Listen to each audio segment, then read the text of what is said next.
Você vai aprender física, eu garanto.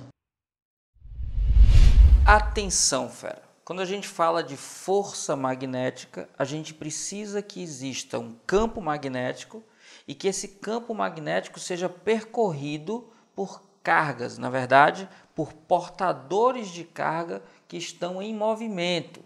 E muito cuidado, esse movimento não pode ser paralelo ao campo.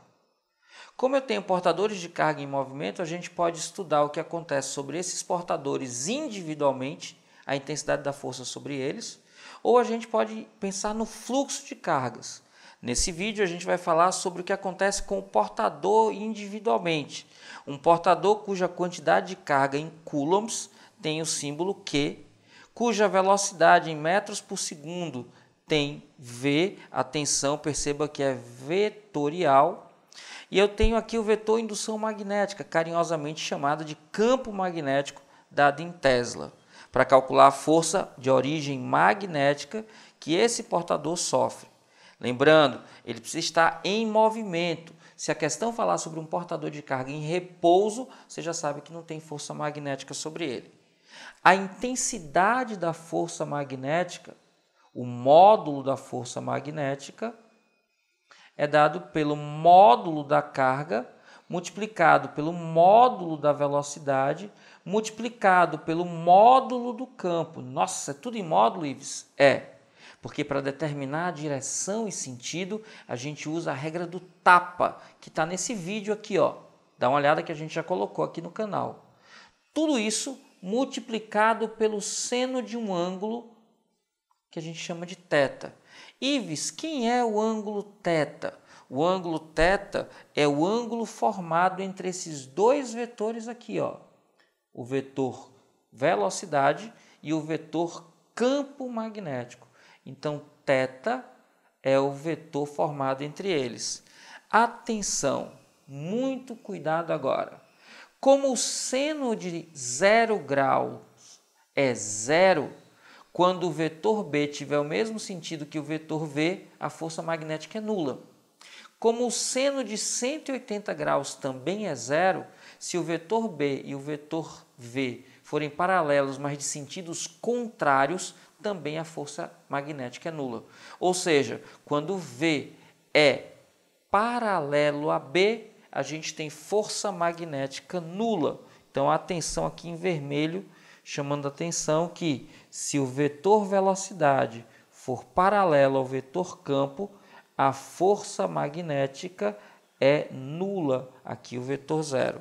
Então, a gente escreve assim, se isso, então aquilo. Outra coisa que é muito importante que você precisa prestar atenção. Quando a gente olha para essa expressão, ela nos dá um módulo. A regra da mão direita, que é a regra do tapa, nos diz o sentido quando a carga é positiva. Se a carga for uma carga negativa, o sentido da força F, da força magnética, é oposto ao sentido obtido pela regra do tapa. Então, muita atenção e cuidado, porque uma pegadinha nesses problemas é dizer que um elétron, ou então que uma carga negativa.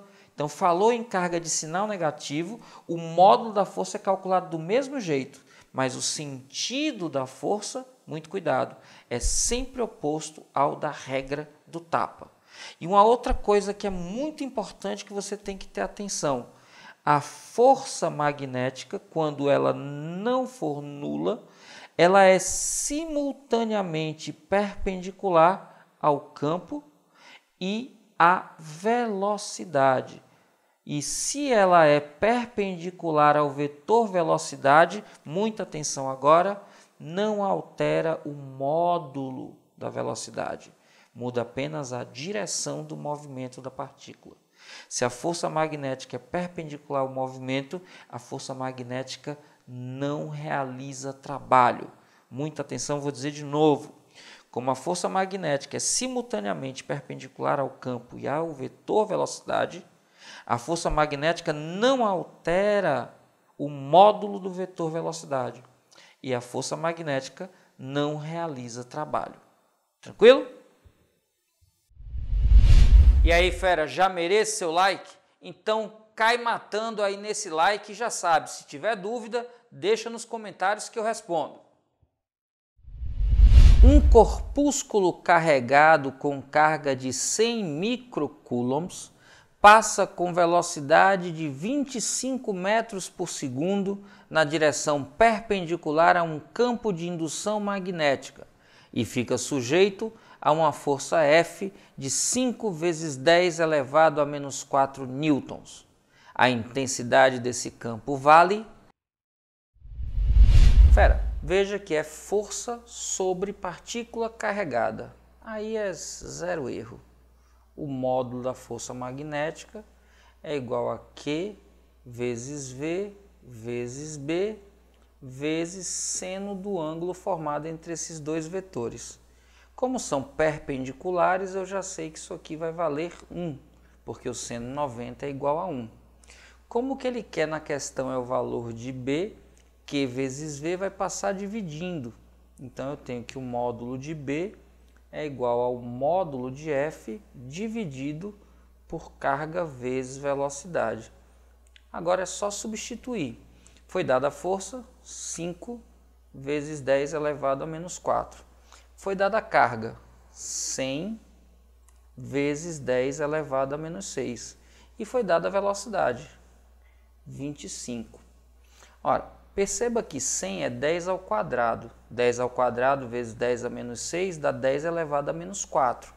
10 elevado a menos 4 no denominador simplifica com 10 elevado a menos 4 do numerador e a gente fica com 5 sobre 25. 5 sobre 25, simplificando por 5 em cima e embaixo, a gente fica com 1 quinto. Ora, 1 quinto é igual a 0,2, que é exatamente o que diz para a gente a alternativa da letra B. B de boazinha, tranquila, simples quando a gente sabe o que fazer. Nesse caso, só substituição dos valores. Tranquilo?